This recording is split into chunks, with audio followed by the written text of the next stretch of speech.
Semangat Isya, Abang. Jumpa lagi kita. Semangat. Silakan. Baik, sehat, alhamdulillah. Abang gimana? Sehat? Ya, kebetulan sehat. Masih ada salibnya di situ. Ini tanda kemenangan, Bang Juma. Kemenangan bagi saya. Oh, iya. Bagi saya. Jadi simbol kemenangan ya, seperti kalau PSM menang ya toh, itu kan dia punya piala, dan piala itu diabadikan selama hidupnya. Karena itu adalah lambang kemenangan dia. Ya kan, PSM kan pernah juara 1 liga toh? Iya. Pernah. Waktu itu saya masih jadi sampai pelatih. sekarang kan pialanya masih ada kan itu. Masih. Waktu itu saya pelatihnya, Bang. Saya dikontrak 1 musim untuk jadi pelatih di sana. Pelatih. Pernah jadi pelatih? Pelatih vokalnya. Oh, supporternya. Iya, betul. Oh, ya itulah Bang Duma. Itu kan semua itu kan ketika suatu perjuangan, ya tuh, suatu perjuangan, suatu pengorbanan, itu akan ada hasilnya. Maka dapatlah piala itu. Nah, itulah kalau dalam ajaran Kristen, itulah yang namanya salib. Memikul salib, artinya harus mendapat sesuatu itu melalui usaha, melalui perjuangan, melalui pengorbanan. Itu. Siap. Kita masuk tema, Bang. Oke, ini tema ini saya bingung juga nih. Ulangan 21. Iya. Ayat 22 sampai 23 VS Anisa 117. Iya. Saya belum berkomentar. Silakan Bang Juma duluan untuk bernarasi tentang tema. Ya, silakan. Baik. Jadi kalau saya melihat pola yang ada di tema ini, saya sendiri sebagai pemilik Komal memandang bahwa ini harus kemudian disinkronkan antara Al-Quran dengan ulangan, kaitannya dengan sesembahan. Karena di Al-Quran surah An-Nisa di situ diterangkan iyaduuna min dunihi illa inatha. Apa yang disembah orang-orang di luar Islam itu adalah berhala. Wa iyaduuna illa syaitanan marida. Apa yang disembah oleh orang di luar Islam itu adalah iblis yang durhaka. Itu dulu poinnya. Nah, saya ingin menakar ayat suci Al-Quran ini dengan ulangan 21. Karena di Islam yang dikutuk itu iblis, di kitabnya Yahudi yang dikutuk juga iblis. Nah, di Kristen yang dikutuk justru Tuhannya, kan gitu. Itu nanti Anda tanggapi itu. Kemudian di kitab Ulangan diterangkan, apabila ada orang yang melakukan dosa yang sepadan dengan hukuman mati, lalu kau gantung dia, jangan kau biarkan semalam-malaman di atas tiang salib, di atas pohon, sebab orang yang dikutuk oleh Elohim, jangan kau biarkan mayatnya menyentuh tanah yang diwariskan nenek moyangmu kepadamu. Tuhan kepada nenek moyangmu atau kepada kalian. Nah, ketika ada orang yang dikutuk Tuhan lalu diturunkan ke liang lahat. Kenapa dia diturunkan di liang lahat sebelum Sabat? Karena dinajiskan. Menyentuh tanah saja najis, apalagi menyentuh surga. Jadi mayat itu harus sekedar kuburkan. Pertanyaan muncul, ketika orang yang dinajiskan oleh bumi keluar dari kubur pada hari ke-5 atau pada hari ke-10 atau 3 bulan kemudian, lalu ada orang asing di luar dari TKP tempat kejadian perkara menyembah orang yang dikutuk Tuhan ini, satu, kemungkinan yang menyembahnya gangguan jiwa. Kemudian yang kedua, kemungkinan dia menyembah orang yang dikutuk itu karena pengaruh iblis. Dan yang ketiga, bisa jadi yang disalib ini dimanfaatkan oleh iblis agar manusia menyembah oknum tersebut, padahal oknum ini adalah makhluk yang dikutuk oleh Elohim karena melakukan satu tindakan yang setara dengan hukuman mati. Nah, menurut saudara saya, jarak antara Nabi Musa dengan Yesus kurang lebih 1400 tahun. Di antara jarak tersebut ada orang yang mati dikutuk oleh Tuhan, ada yang disalib oleh Tuhan, ada yang disalib oleh penjahat. Nah, kalau yang disalib ini tiba-tiba saja bangkit pada hari kelima atau hari ketujuh, lalu dianggap Tuhan oleh orang-orang asing, pertanyaan dasar saya dulu, apakah orang yang menyembah orang yang di luar, yang keluar dari kuburan ini orang sehat akal atau orang gila? Ini bukan Yesus ya, ini bukan Yesus, orang lain yang saya maksud. Orang lain yang saya maksud, dan bukan Kristen yang saya maksud. Orang lain, yaitu mungkin namanya Bom-Bom, mati karena dia kemudian memperkaos anak kandung, dikutuk dia, disalib, lalu dikubur. Pak Bom-Bom keluar pada hari kelima. Kalau ada orang yang datang dari luar dari tempat TKP menyembah Bom-Bom karena dia melihat, oh sakti kali dia keluar dari kubur. Menurut pandangan saudara, apakah orang-orang yang menyembah Bom-Bom yang keluar dari kubur pada hari kelima ini gila atau sinting? Silakan. Bukan Yesus berarti ya? Bukan. Oh, bukan Yesus ya. Ya, kalau Bom-Bom yang disembah ya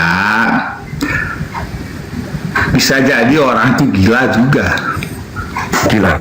Tapi kalau misalnya mereka menggunakan kitabnya Yahudi dan mengatakan Bom-Bom sudah dinubuatkan di kitab Yesaya, gimana? Ya, kalau Bom-Bom dinubuatkan ya saya kira itu juga kan karena nubuat itu kan datangnya dari Allah tuh.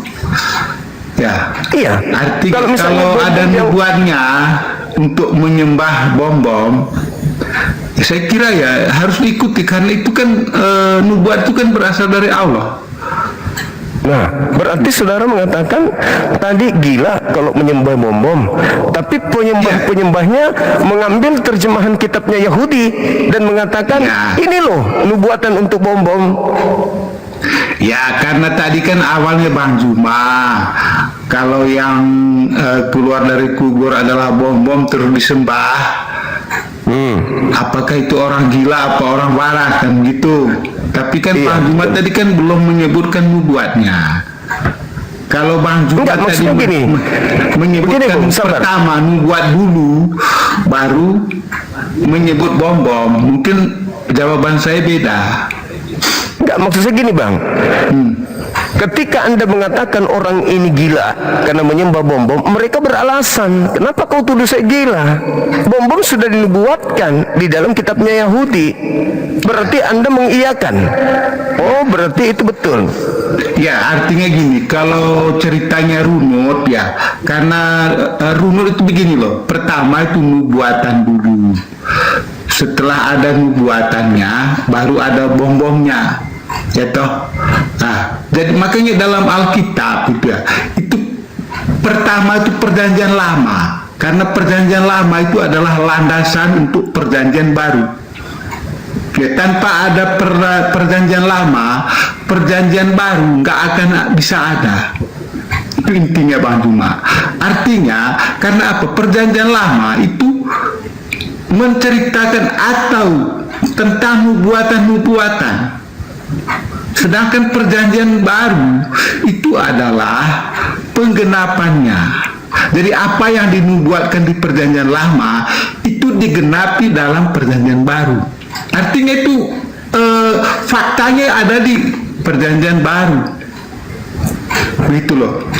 Sehingga kalau runut ceritanya seperti Bom-Bom tadi, ketika Bang Juma mengangkat Bom-Bom dulu, baru kemudian nubuatan, itu kan kita bingung jawabnya. Ya toh.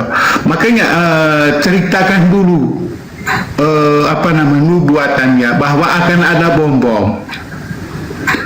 Apakah Bom-Bom ini seorang Mesias? Kalau ada nubuatannya, maka itu pasti ada penggenapannya. Begitu. Misalnya akan ada seorang Juma misalnya, itu dalam nubuatan. Dia akan menjadi besar, menjadi seorang Mesias. Itu nubuatan. Maka penggenapannya ada. Maka lahirlah Bang Juma. Begitu. Oke. Itu Alkitab Bang Juma. Jadi Alkitab itu 2 menit lagi ya. Alkitab itu kan terdiri dari kitab-kitab. Kalau dalam Al-Quran itu kitabah itu kan kitab-kitab. Itu kitab-kitab itu apa? Perjanjian Lama, kitabnya Musa, ada 5 kitab Musa. Itu kitab-kitab Musa kan ada 5. Ada di Alkitab. Di Perjanjian Baru ada 4 penulis kitab. Matius, Lukas, Yohanes dan Markus. Itu Perjanjian Baru. Itu dirangkum dalam satu buku yang namanya Alkitab. Karena Alkitab itu adalah terdiri dari kitab-kitab, macam-macam kitab. Makanya disebut Alkitab.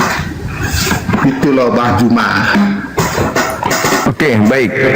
Silakan. Kira-kira nih, yang tahu tentang kitabnya Yahudi, orang asing atau orang Yahudi itu sendiri, Bang? Ya orang Yahudi lah, itu kan kitab orang Yahudi ya, jelas mereka tahu kitab orang. Baik. Terkait dengan penyaliban Yesus nih, di situ ada imam kepala mahkamah agama, orang Farisi, ahli Taurat, sudah 4 kekuatan. Ya. Kenapa mereka tidak mengatakan bahwa Yesus, kamu disalib, mau disalib karena sudah dinubuatkan di kitab kita?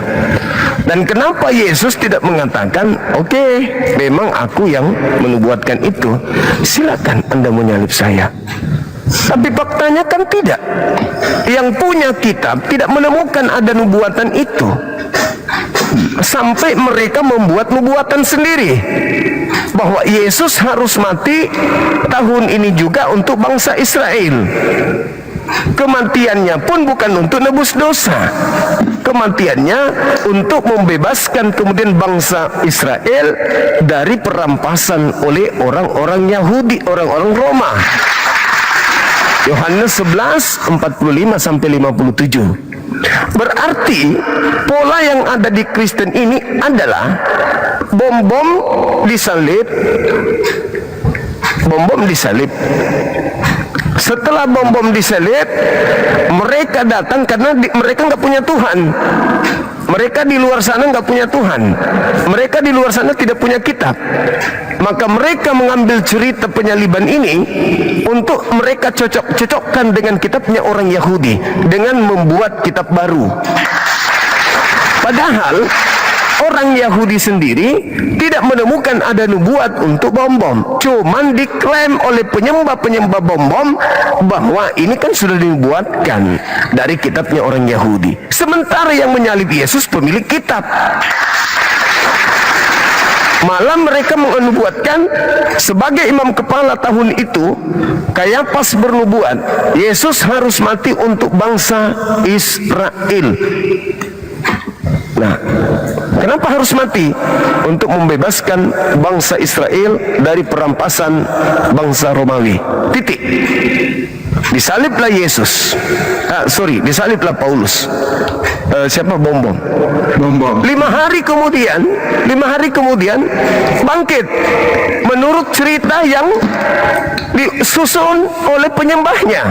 Padahal tidak ada kemudian orang yang melihat, murid-muridnya melihat dia bangkit. Gak ada muridnya, gak ada keluarganya, gak ada tetangganya yang menunggu dia bangkit. Tiba-tiba saja ada kelompok dari luar yang membuat sekte baru dengan melantik bom-bom ini sebagai Tuhan, dengan berbagai macam alibi. Oh, itu sudah dinubuatkan. Yang punya kitab bernubuat memang, tapi tahun itu untuk membunuh bom agar bangsa mereka tidak dirampas oleh Roma.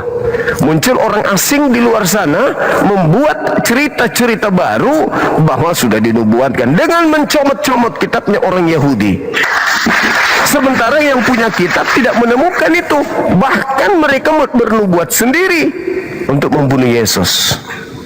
Itulah yang terjadi di Kristen hari ini. Itulah yang terjadi. Jadi mereka membuat cerita-cerita, dia susun sendiri, dia bikin surat, dibikin sendiri, dia susun cerita sendiri, lalu membuat konsep sendiri, lalu mengambil kemudian Yesus sebagai Tuhan yang turun ke bumi, bangkit pada hari ketiga, bla bla bla bla bla dan seterusnya. Padahal pola itu tidak ada di tuan rumah.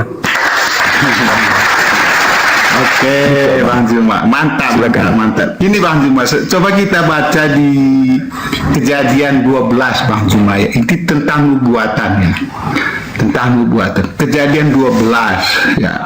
Kejadian 12 ayat 3, Bang Juma.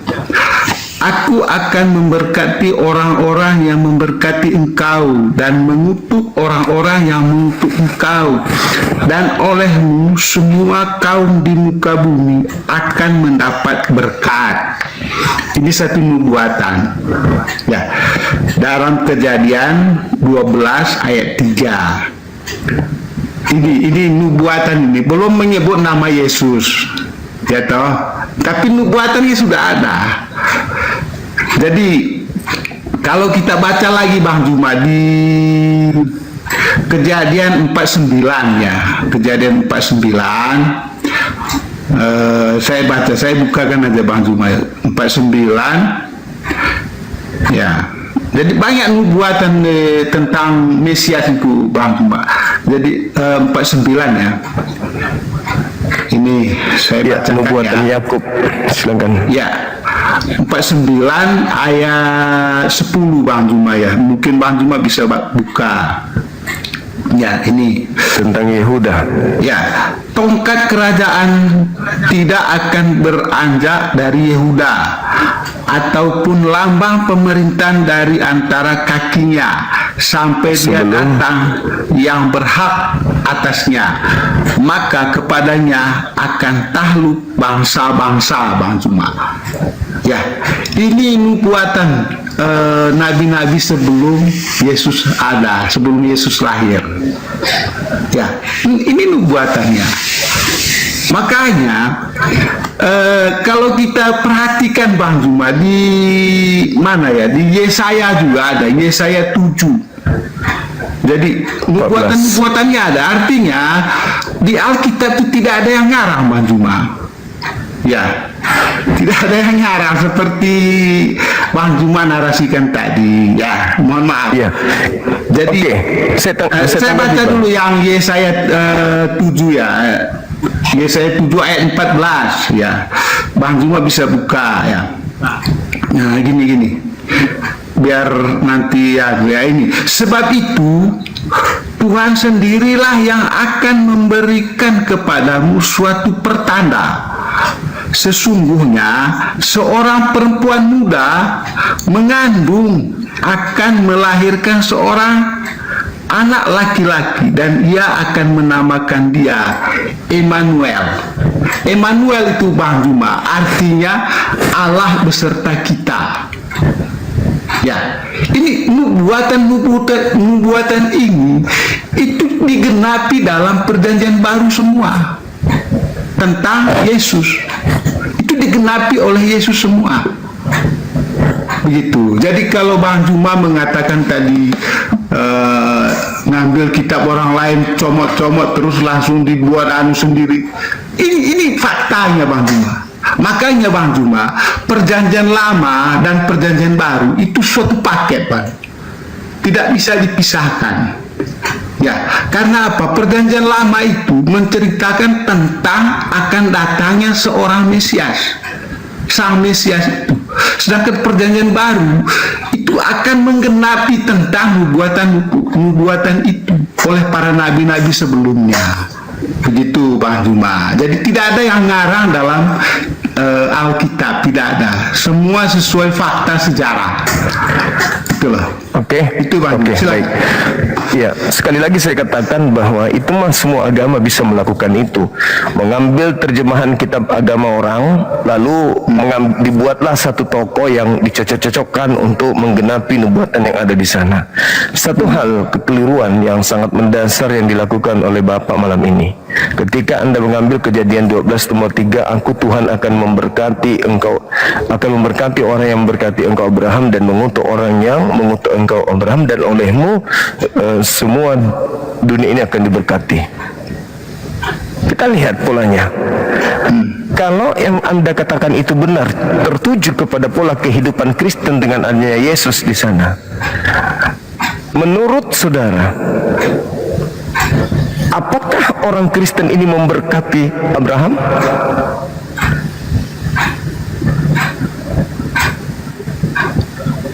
Apakah orang Kristen memberkati Abraham? Ya.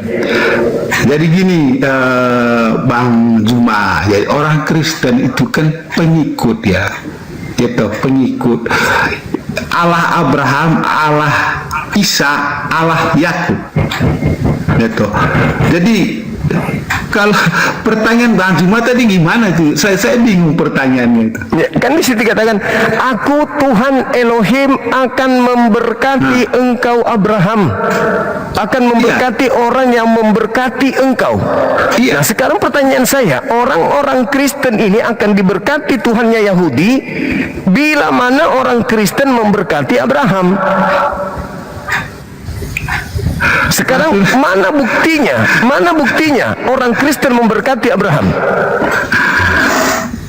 Enggak keliru tuh Bang Juma kalau orang Kristen memberkati. Karena begini, yang memberkati itu kan adalah yang di atas Bang Juma. Memberkati Iya. Coba Kalau- Anda Anda mengambil dalil, Anda enggak ngerti isi dalil. Kejadian 12 nomor 3 yang tadi Anda bawa, aku Tuhan, aku akan memberkati siapapun yang memberkati engkau Abraham. Kan begitu. Nah, Iya. Tuhan daripada Abraham akan memberkati Kristen kalau Kristen memberkati Abraham. Betul? ini yang mungkin kekeliruannya di situ. Ya, coba Anda baca ulang lagi. Coba Anda baca. Di mana tadi? Coba Anda baca Kejadian 12 nomor 3 yang Anda bawa. Iya, apa? Ya saya ya. Loh, Anda yang bawa Kejadian 12 nomor 3. Oh, Kejadian Yang Anda 12. bawa, Sorry. yang Anda bawa Ya, tadi itu ada 3. Kejadian 12 ayat 3. Sorry Bang Juma. Jadi Ya, silakan. Jadi gini, kalau pemahaman saya gini, yang memberkati itu adalah Tuhan, gitu loh. Jadi kalau manusia seperti saya ini tidak punya hak untuk memberkati siapapun, ya, kecuali Tuhan yang memberkati. Coba Anda baca dalilnya. Ya, oke. Kejadian 12 ya, oke, ayat 3. Soalnya hanya satu HP Bang Juma. Anda yang bawa dalilnya tuh, Bang. Ya, ini saya bacakan ya. Ayat 3 ya. Ya, ini.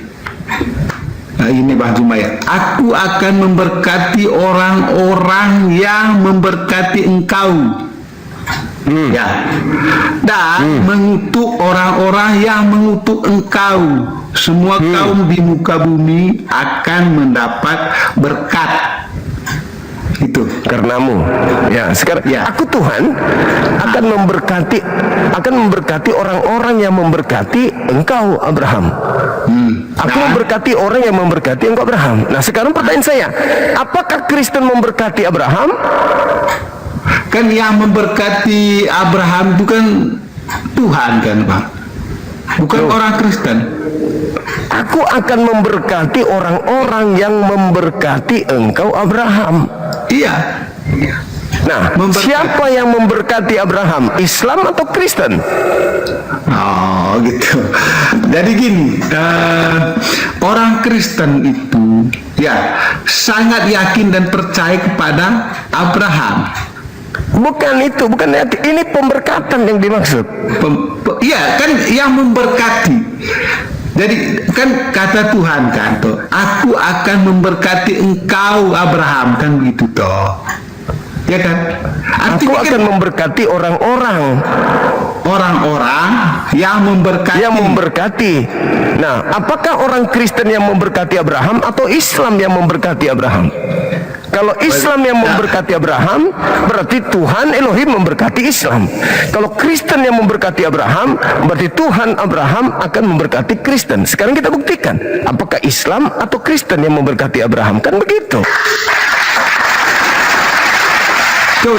Coba Bang Juma buat suatu penjelasan tentang kalau misalnya umat muslim yang memberkati Abraham, seperti apa sih memberkatinya? Nah, Coba. sebagaimana yang dilakukan oleh orang gereja ketika melakukan pemberkatan terhadap jemaat atau pemberkatan terhadap orang yang mau kawin, seperti itulah kami di dalam sholat.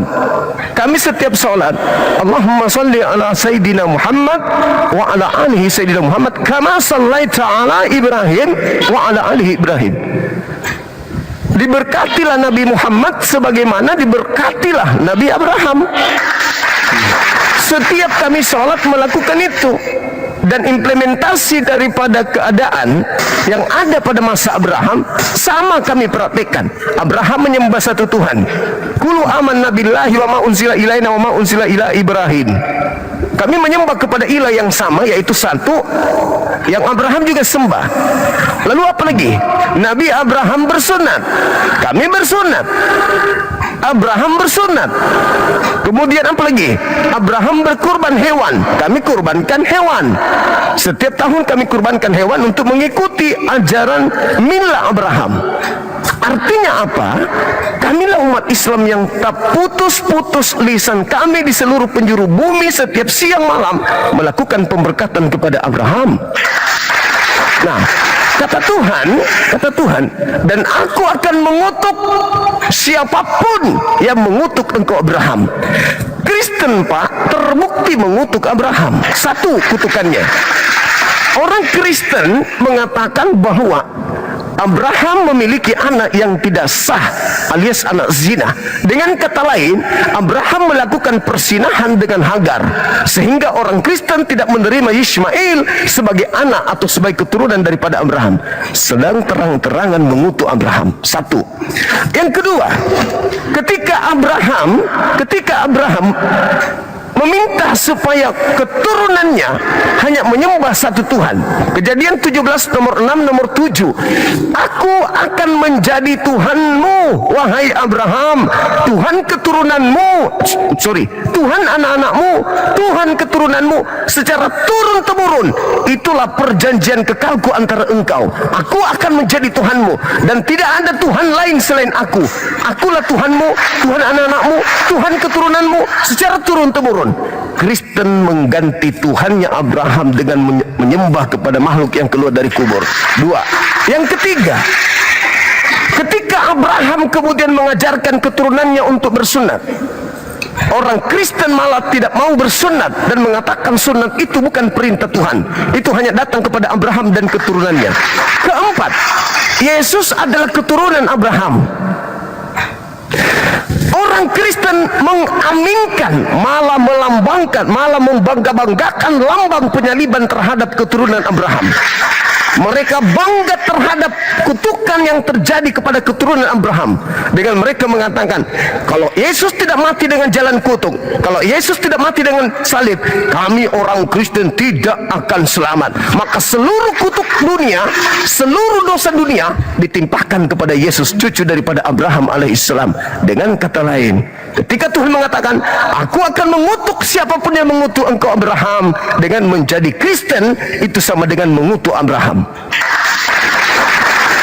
Terakhir, abangku, terakhir.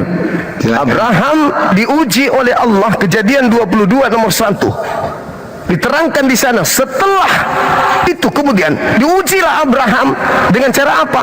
Dengan dimintai anaknya yang satu-satunya untuk dibunuh, dipersembahkan untuk kepada Tuhan. Apa kata Tuhan? Abraham, kalau kau benar-benar yakin aku Tuhanmu, aku ingin mengujimu. Apa itu Tuhan? Aku ingin anak sematawayang yang kau minta berpuluh tahun itu kembalikan ke aku dengan cara menyembelihnya. Abraham lemas langsung. Tapi di dalam hatinya, ini Tuhanku yang minta. Mau tidak mau, secinta-cintanya, sesayang-sayangnya aku kepada anakku yang sematawayang ini, yang minta adalah penciptaku, aku rela. Ditanyalah anaknya, anakku, Tuhanku minta engkau aku sembelih. Apa kata anaknya? Kalau itu perintah Tuhanmu, wahai Bapak, aku rela, silahkan. Nah, ayah dengan anaknya ikhlas demi untuk mendekatkan diri kepada Tuhan. Simpanglah kemudian anaknya ingin disembelih. Tarik pisau. Bukan Ismail, tarik pisau, serat. Ternyata yang tersembelih adalah binatang. Anaknya selamat. Binatang yang menggantikan manusia ini. Tapi di Kristen, yang tadinya binatang dirubahnya menjadi manusia, dirubah. Maka Tuhan mengatakan di Imamat 1 nomor 2, katakanlah kepada orang-orang Israel keturunan Abraham, apabila mereka ingin mempersembahkan kurban penembus dosa, hendaklah mereka mempersembahkan kurban binatang, kambing, domba, sapi, lembu. Itu perintah. Tiba-tiba saja Kristen merubahnya menjadi manusia. Aku mengutuk siapapun yang mengutuk engkau Abraham, dan aku memberkati siapapun yang memberkati engkau Abraham, dan seluruh dunia akan diberkati olehmu. Kalau Indonesia, ini skala kecil bang, kalau Indonesia penuh dengan orang Islam, maka Indonesia adalah alam yang diberkati oleh Tuhannya Yahudi. Tapi kalau Indonesia penuh dengan orang Kristen, maka tanah Indonesia akan dikutuk oleh Tuhannya Yahudi. Karena aku mengutuk siapapun yang mengutuk engkau, aku memberkati siapapun yang memberkati engkau. Itu dalil bang, itu dalil. Anda yang membawa dalil itu. Jadi saya katakan, Ulangan 21 nomor 22-23, salah satu tanda kutukan Tuhan kepada mereka yang tidak memberkati Abraham adalah Tuhan membiarkan mereka tersesat dengan mematikan akalnya, sehingga mereka tidak sadar mereka telah menajiskan Tuhan, mencemarkan Tuhan dengan bersundal bersama dengan kurban yang keluar dari kubur pada hari ketiga dengan mengatakan itu adalah Tuhan pencipta langit dan bumi. Fakta real. Oke. Itu fakta. Silakan. Oke, Bang Juma, terima kasih ya. Jadi pertama gini Bang Juma tentang Ismail ya. Atau ginilah, saya ambil narasi Bang Juma tentang sunat ya tuh. Bahwa Bang Juma mengikuti miladnya Abraham atau Ibrahim kan ya. Sunat ya, sunatnya Ibrahim. Pertanyaan saya gini Bang Juma, dan ini saya sudah pernah tanya kepada komalnya Islam juga ya. Saya lupa komalnya apa. Saya tanya, pertanyaannya begini. Bang Juma sunat pada umur berapa? Ya, karena apa? Kalau Bang Juma mengikuti sunatnya Ibrahim, ingat loh ya, Ibrahim dia sunat umur 80 tahun. Ya, sekarang pertanyaan saya, Bang Juma ikut sunatnya siapa? Kalau ikut sunatnya Ibrahim, sangat jauh Bang Juma. Kalau di lingkungan saya tinggal ini ya, itu teman-teman melakukan sunat kepada putranya itu paling nggak itu umur ya kelas 5 SD lah. Itu artinya sekitar umur 10 tahunan. Sedangkan kalau Bang Juma mengatakan Islam mengikuti sunatnya Ibrahim, padahal Ibrahim sunatnya 80 tahun. Itu artinya kan nggak sinkron. Ya, itu satu. Yang kedua, Nabi, ya, Nabi Muhammad. Ada dua versi, dia sunat apa tidak. Ada yang mengatakan dia sunat sejak lahir. Ada juga orang mengatakan dia sunat itu sejak umur berapa gitu ya. Artinya dua versi. Karena dua versi inilah akhirnya tidak menjadi tidak jelas. Satu. Nah, ikut sunat siapa orang Bang Juma? Itu satu. Yang kedua, ketiga, kalau saya baca literatur orang Arab, Bang Juma, tradisi orang Arab kalau sunat itu dia dilakukan pada hari ketujuh.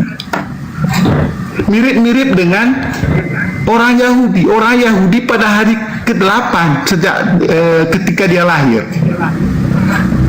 Tradisi orang Arab, ya tradisi orang Arab itu laki-laki yang baru lahir berumur 7 hari itu sudah disunat.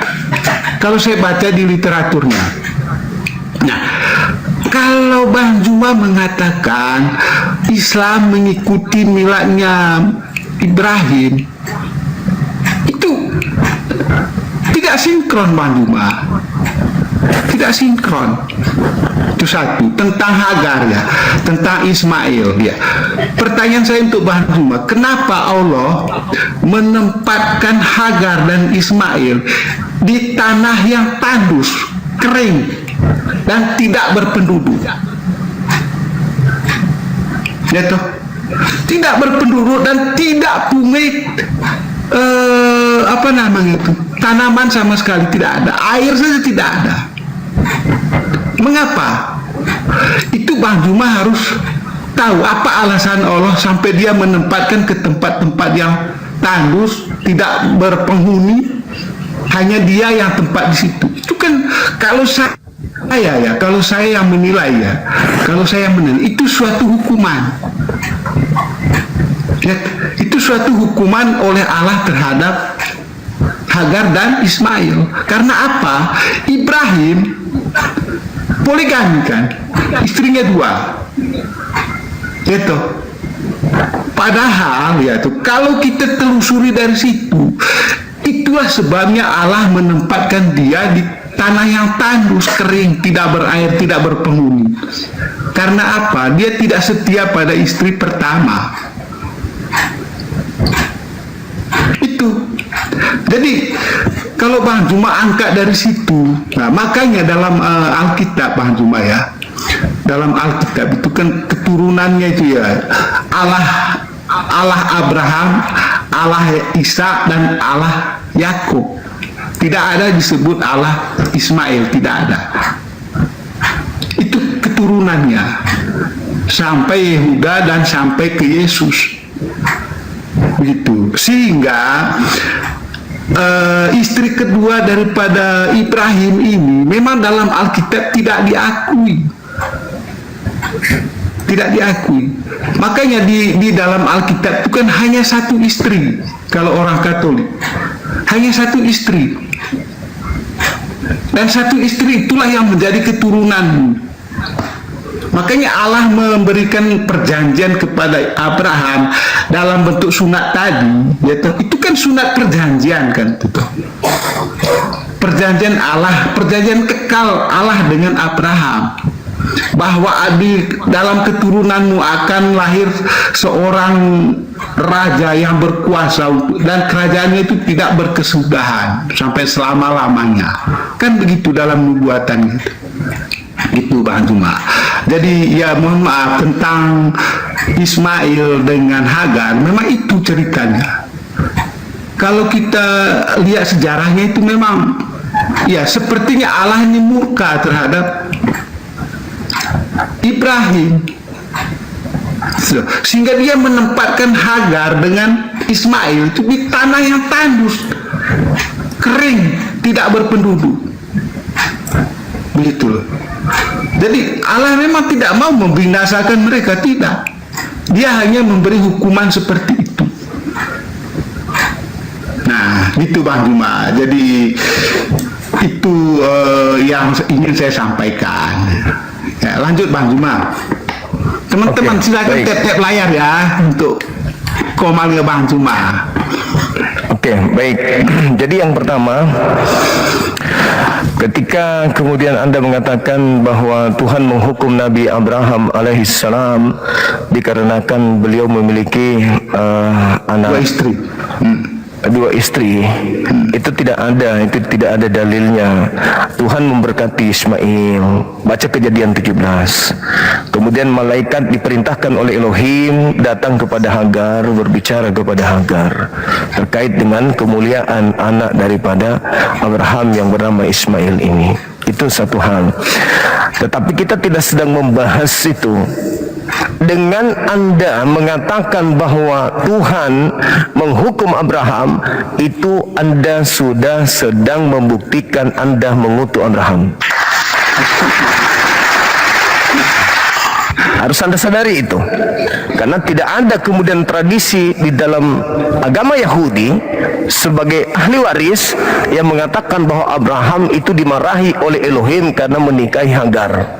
Ingat bang, kenapa Tuhan menamai Ismail? Yishma mendengarkan, El Tuhan, Ismail Tuhan mendengarkan. Kenapa Tuhan mendengarkan? Abraham siang malam memohon doa kepada Tuhannya. Tuhan, dengarkanlah aku, berikanlah aku anak. Tuhan, dengarkanlah aku, berikanlah aku anak. Maka Tuhan mendengarkan dan anak tersebut disebut Ismail.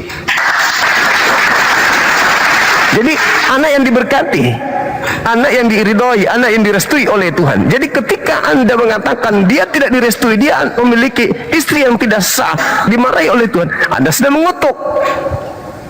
Pantas saja orang yang disalib oleh orang-orang kafir dijadikan menjadi Tuhan untuk Anda. Karena di dalam Kisah Rasul 2 nomor 36, orang yang menyalibkan, orang yang menggantikan Nabi Isa, itu dijadikan orang yang disalibnya ini sebagai Tuhan bagi mereka. Seluruh Israel harus tahu bahwa Yesus yang kau salibkan telah dibuat menjadi Tuhan dan Kristus. Untuk siapa? Untuk orang-orang jahat. Anda termasuk jahat. Kenapa? Anda mengutuk Abraham.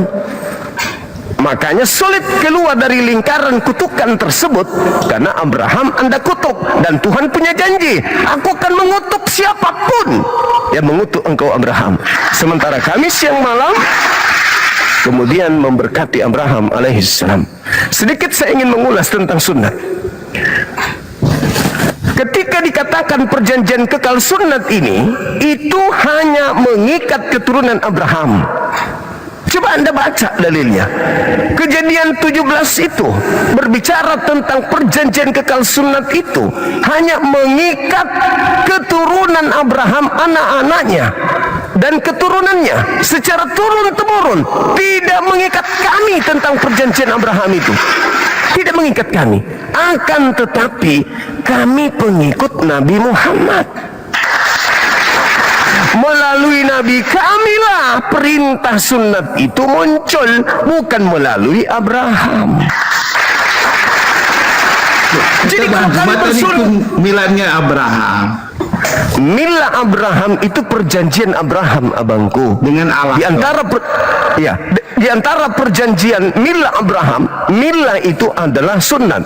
Makanya dikatakan berit milah, artinya perjanjian sunat dalam bahasa Ibrani. Berit milah dikatakan perjanjian sunat. Nah, ketika berbicara dalam Al-Quran, kami perintahkan kepadamu wahai Nabi Muhammad untuk mengikuti ajaran Mila Abraham, artinya tauhid, artinya sunat, kurban hewan. Ini yang harus diikuti. Tidak ditentukan di dalam Islam bahwa harus usia sekian. Yang penting dia sebelum balik harus disunat. Berbeda dengan yang ada adat istiadatnya bagi kaum Yahudi, bagi Bani Israel, Bani Yakub, Bani Ishak. Mereka harus sunat. Bani Ismail harus sunat. Makanya seperti itu adanya. Sedangkan coba Anda lihat Bung, di Indonesia ini ketika saya mensyahadatkan orang Kristen yang sudah dewasa, baru disunat.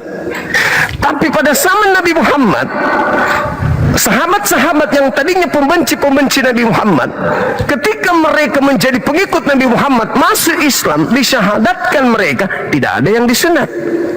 Kenapa tidak ada disunat? Karena sudah menjadi tradisi dari kakek moyang mereka Abraham, lahir sunat. Jadi Arab dan Yahudi begitu. Betul, Arab Yahudi begitu. Kami pengikut Nabi Muhammad, bukan mengikuti tradisi daripada nenek moyang Nabi Muhammad. Tetapi Nabi Muhammad lah yang mengatakan salah satu dari fitrah itu adalah kalian menyunatkan dirimu. maka kami disunat. Bukan perintah dari kitab Kejadian. Nah, ini yang perlu saudara pahami. Kembali kepada tema abangku, karena di situ tadi Anda menyinggung tentang kutuk. Ya, Al-Quran saya mengatakan dalam surah Al-A'raf ayat 27, ayat 30, karena mereka tidak beriman, maka aku Allah menjadikan iblis sebagai sembahan mereka. Nah, maka pantaslah kemudian ketika seluruhnya difitnah, Adam difitnah, Abraham difitnah, Yesus difitnah. Kenapa bisa demikian? Karena sudah dikutuk sama Tuhannya Abraham. Coba kalau kita menggunakan akal waras, akal sehat, logika sederhana, di luar daripada agama. Orang Kristen melakukan prosesi ibadah yang tidak pernah dicontohkan oleh Yesus. Orang Kristen nyaman-nyaman aja, nggak ada beban. Yesus sabat, Yesus sunat, Yesus puasa, Yesus sujud, Yesus tidak makan babi. Tapi orang-orang Kristen yang mengaku pengikut Yesus melakukan semua yang tidak dilakukan Yesus dan tidak melakukan semua yang dilakukan Yesus, dan mereka mengatakan pengikut dengan rasa nyaman aja, nyaman-nyaman aja, baik-baik aja. Kenapa? Sudah dikutuk. Mereka tahu loh, Tuhannya Abraham, Ishak, Yakub maha suci, maha tinggi, bukan manusia, bukan manusia, tidak serupa dengan apapun, satu, Ahad, Shema Israel, Adonai Elohenu, Adonai Ahad, Ahad, Ahad, Ahad. Mereka juga tahu, apabila mau memperoleh hidup kekal, kenali Yesus sebagai utusan Tuhan. Mereka juga tahu. Tapi kenapa mereka semua melanggar itu? Itu tadi, karena sudah dikutuk. Hati terbuka, hati tertutup. Summum bukmun umyum fahum la yarji'un. Al-Quran mengatakan itu. Ulaika kal an'am bal hum adallu. Itu yang dikatakan kitab suci. Mereka memiliki hati, mereka memiliki mata, mereka memiliki kuping, tapi nggak berfungsi. Seperti hanya mendengarkan suara saja, tapi tidak memahami apa makna dari suara itu. Makanya saya mau minjam Matius 7 nomor 6. Kata Yesus kepada orang Yahudi, jangan kau memberikan mutiara, jangan kau memberikan barang kudus kepada anjing babi. Sebab karena kapan kau berikan, mereka hanya injak-injak aja itu. Diinjak-injak. Yesus mengatakan hidup kekal itu adalah mereka mengenal Engkau satu-satunya. Diinjak-injak sama dia. Mereka sudah tahu Yesus mengatakan satu-satunya, tapi masih ditambah juga Roh Kudus, ditambah lagi Yesus. Berarti betul, kalaupun diajarkan hanya menjadi barang yang diinjak-injak sama mereka, jadi nggak usah dikasih, percuma, nggak ada gunanya. Oke, Bang Juma. Jadi itu, silakan. Satu pertanyaan saya tadi yang belum Bang Juma jelaskan, mengapa Allah menempatkan Hagar dan Ismail di tanah yang tandus, kering, tidak berpenduduk? Itu satu. Nanti itu dijawab Bang Juma ya. Saya mau jelaskan dulu tentang jangan mengkasih mutiara kepada anjing dan babi. Jadi gini Bang, memang kalau Bang Juma memberitakan kebenaran, ya banyak orang yang tidak setuju, banyak orang yang menolak, banyak orang yang menghindar Bang Juma. Itulah maksud daripada jangan mengasih mutiara kepada babi, karena dia tidak makan tapi diinjak-injak. Padahal mutiara itu adalah benda yang sangat berharga dan mulia. Itu satu. Yang kedua, Yesus ya. Yesus datang ke dunia ini, dia mewartakan tentang kebenaran, tentang kerajaan Allah.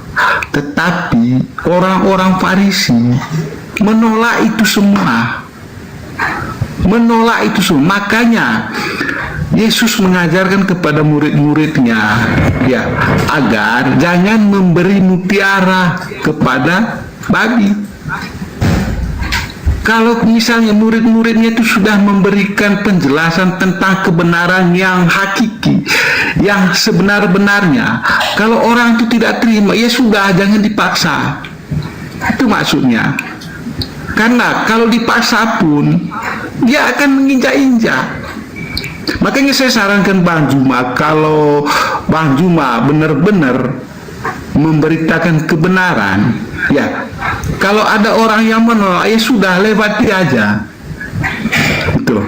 Karena apa? Percuma Bang Juma nanti memaksakan orang itu untuk menerima pendapatnya Bang Juma, tapi orang itu tidak mau. Akhirnya malah diinjak-injak. Ya kan? Menjadi tidak berharga. Gitu loh. Jadi cukup kita memberitakan kebenaran itu seperti ini loh. Seperti itu loh kebenaran itu. Kerajaan Allah itu seperti itu loh. Banyak orang yang menolak. Ya sudah, kalau dia sudah menolak ya sudah. Jangan dipaksa. Sahabat Edi Syukran. Itu maksudnya itu jangan memberi mutiara kepada babi. Ya, makanya Yesus dia tidak pernah memaksakan orang Yahudi, orang Farisi untuk mengikuti ajarannya. Tidak. Ya. Tapi Yesus itu dari ujung ke ujung Galilea Yerusalem ya, dia memberitakan tentang kerajaan Allah. Perkara mereka itu terima apa tidak itu urusan mereka. Makanya sekali lagi Yesus mengajarkan jangan memberi mutiara kepada anjing. Ya. Kalau kewajiban kami Bang Juma sebagai pengikut Yesus ya, karena pengikut Yesus kan berkata begini, pergilah jadikanlah semua bangsa muridku, baptislah mereka dalam nama Bapa, Putra dan Roh Kudus. Itu kewajiban orang Kristen, memberitakan tentang Injil itu kepada orang yang belum mengenal, ya, kepada orang yang belum mengenal Injil.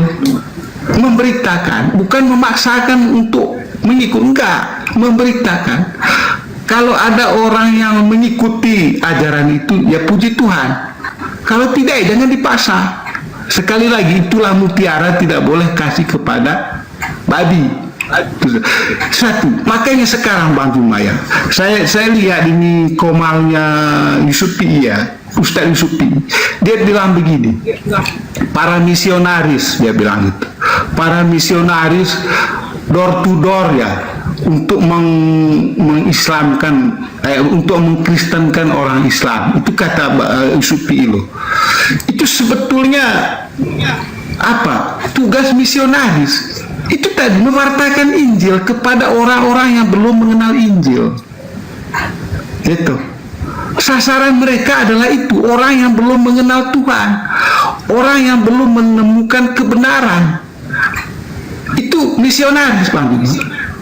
Mereka itu kerjanya itu ya cari orang-orang yang belum mengenal Tuhan. Nah, puji Tuhan, banyak orang yang diperhatikan oleh misionaris ya. Ya, mereka menemukan kebenaran itu. Akhirnya mengikut. Nah, sehingga Ustaz Yusufi mengatakan, oh, mengkristenkan orang Kristen itu sebetulnya salah, Pak. Pemahaman seperti itu salah. Yang salah itu adalah Bang Juma sama Yusufi. Kenapa enggak datang dari rumah ke rumah memperkenalkan Al-Quran, memperkenalkan ajaran Nabi kepada orang-orang yang belum mengenal? Itu tugasnya Bang Juma sama Ustaz Yusufi. Nah, anehnya ketika ada umat yang mengikuti misionaris, itu mengikuti ajaran misionaris, kalian mengak-mengok, itu mengak-mengok. Padahal orang yang dibantu, yang diambil oleh misionaris itu adalah orang-orang yang memang belum mengenal Tuhan, membutuhkan bantuan. Maksudnya bantuan iman, ya. Iman mereka itu seperti apa? Nah, itu yang mereka belum kenal. Begitu misionaris masuk, menjelaskan tentang kebenaran, masuk, akhirnya mereka ikut. Nah, perkaranya apa sekarang jadi ribut? Ketika mereka sudah masuk ke misionaris itu, oh, Bang Juma protes, oh ini misionaris dari rumah ke rumah gini itu apa segala macam. Padahal yang salah itu kalian gitu loh, tidak memperhatikan orang yang tidak diperhatikan, orang yang lupa dengan Tuhan gitu loh. Nah, itu sebetulnya tugasnya Bang Juma. Ayo perhatikanlah orang-orang seperti itu, kenalkan Al-Quran kepada mereka, Itu sebelum misionaris mengenalkan Alkitab. Benar nggak, Bang Zuma? Kan begitu. Iya, baik. Iya, betul. Betul, Oke. Iya, jadi memang amanat agung ini harus dijalankan meskipun dengan cara tipu-tipu, menyesatkan manusia dengan cara-cara kepalsuan, karena itu yang sudah amanat dari Bible. Filipi 1:18, 1 Korintus 9 nomor 20, 21, 22. Jadi ajaran Paulus ini memang jadi bunglon, di mana saja dia bisa mencerat orang dengan tipu daya agar bisa menjadi pengikut makhluk yang keluar dari kubur pada hari ketiga. Jadi gini, Bang. Jadi gini, ketika Anda bertanya tadi tentang kenapa Hagar, ini seakan-akan Anda ingin melanggengkan kutukan Anda kepada Abraham. Ingat, orang yang membenci istri Anda itu sama halnya membenci Anda. Orang yang membenci anak Anda itu halnya membenci Anda. Ketika Anda tidak menghargai Hagar dan anaknya atau memberikan tendensi ketidaksukaan, itu Anda sedang mengutuk Abraham. Dan kata Tuhan, siapa yang mengutuk engkau Abraham, aku akan kutuk engkau. Nah, kenapa timpang orang Kristen ini? Dewasa, pintar, tapi dalam keagamaannya kenapa timpang? Apa ketimpangannya? Coba, betapa nyata kutukan Tuhan kepada kalian. Ketika Anda ditanya, tua mana Maria dengan Yesus? Ada di antara kalian akan mengatakan lebih tua Yesus daripada Maria. Ketika Yesus adalah Tuhan, apa yang terjadi dengan Maria? Maria menyembah anaknya sendiri. Kenapa bisa pola itu lahir? Sementara Anda manusia yang berakal. Iya, kutuk. Kalau bukan kutuk, apa lagi? Maria melahirkan Tuhan atau Maria melahirkan manusia? Melahirkan manusia. Kenapa Anda tuhankan di gereja? Karena dia adalah sepenuhnya manusia, sepenuhnya Tuhan. Apa bukan karena kutukan sampai Anda begitu? Pasti karena dikutuk. Kalau bukan kutukan, apa lagi? Kalau bukan kutukan, apa lagi? Kenapa dikutuk? Satu, berbicara mengenai konsep Tuhan. Orang-orang Yahudi sudah punya Tuhan. Kenapa Anda menambah dua Tuhan baru?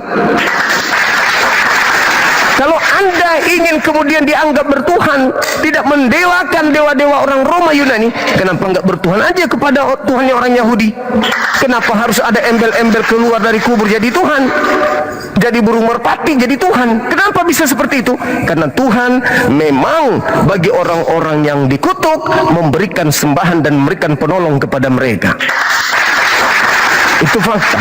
Nah, sekarang ketika Anda bertanya tentang kenapa Abraham membawa anaknya ke padang gurun yang sepi, itu untuk menggenapi nubuatan Tuhan terhadap keturunan Ismail. Siapa itu? Kedar, Nebayot. Baiklah desa-desa, kota-kota, lereng-lereng, gunung-gunung yang didiami Kedar dan keturunannya menyeru, mempersembahkan binatang-binatang di mesbahku sebagai korban yang berkenan terhadapku dan rumah keagunganku. Itu dikatakan di dalam kitab saudara, kitabnya orang Yahudi, Yesaya 60 nomor 7. Baiklah keturunan kambing domba Kedar akan terhimpun kepadamu. Ini Kedar yang dipanggil keturunan anak Ismail. Di mana anak Ismail kemudian mempersembahkan kurban? Di Mekah. Berarti memang Tuhan sudah menubuatkan itu. Baiklah padang gurun menyaringkan suaranya, baiklah kota-kota dan desa-desa yang ditinggali Kedar anak keturunan Ismail cucu Abraham. Baiklah bersorak-sorai penduduk Bukit Batu, baiklah mereka berseru-seru dari puncak gunung dan gunung ke gunung. Itu diterangkan di Yesaya 42 nomor 11.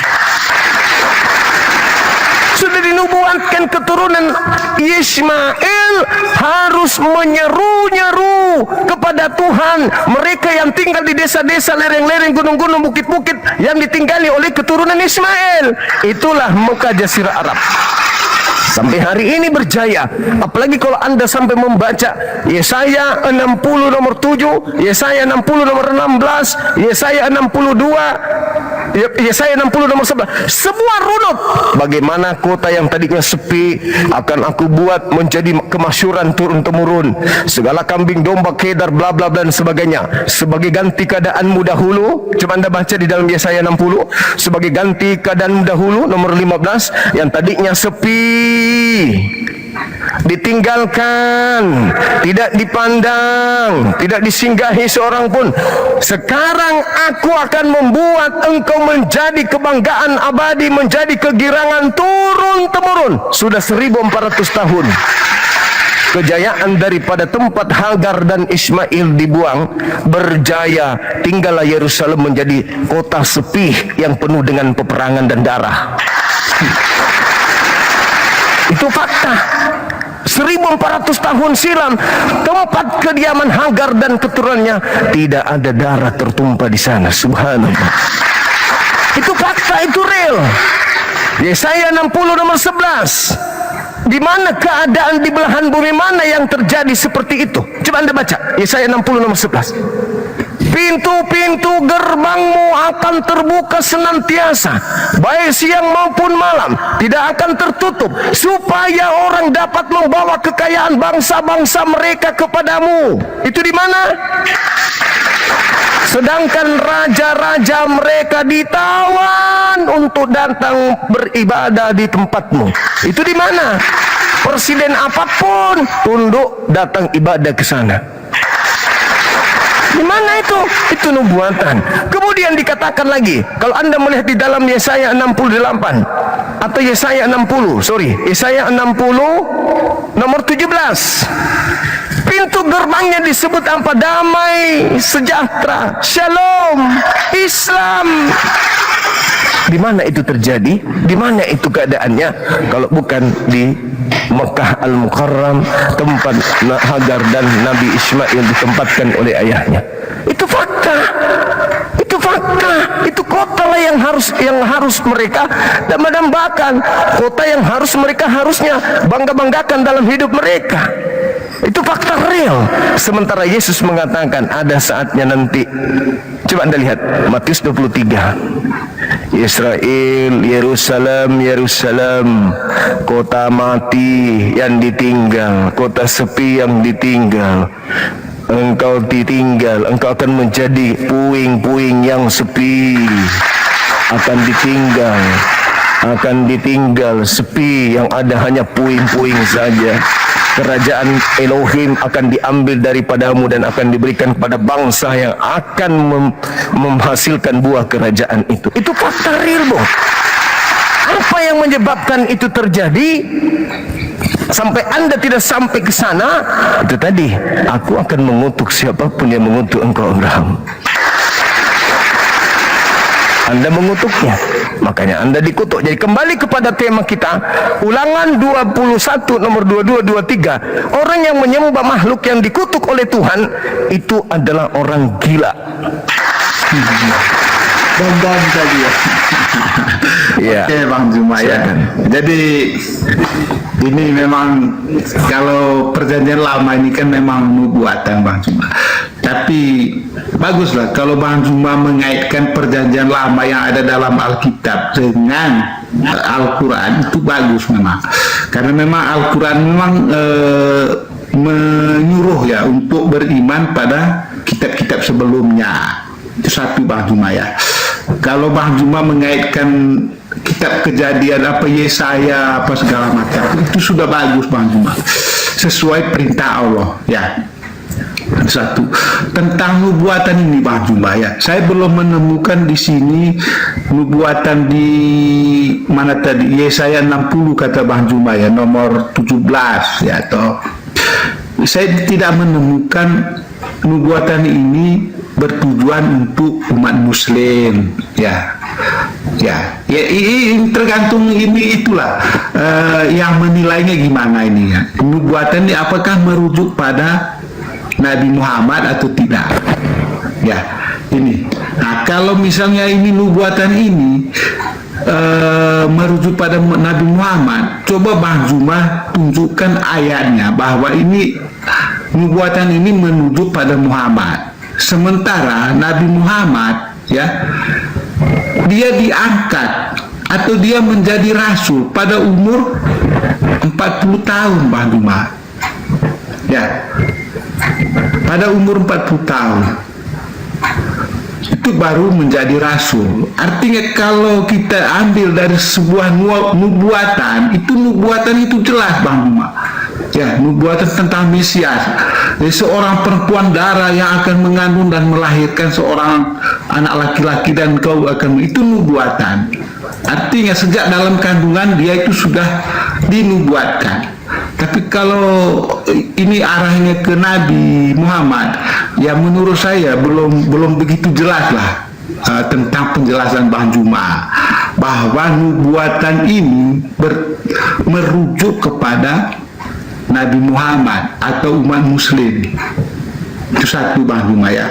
Tentang Bang Juma mengatakan orang Kristen menyembah orang yang keluar dari kubur, ya itu. Jadi gini, Bang Juma, ya. Kembali lagi, kemarin saya sudah mengatakan, ingat lo ya, Yohanes 1 ayat 14, dia bilang begini, firman itu telah menjadi manusia. Artinya sebelum menjadi manusia, firman itu adalah Allah. Yohanes 1 ayat 1 itu sangat jelas mengatakan, sebelum dia menjadi manusia, dia itu sudah Allah, Bang Juma. Nah, apakah setelah dia menjadi manusia dia bukan Allah? Keyakinan orang Kristennya, dia itu adalah Allah yang berwujud manusia.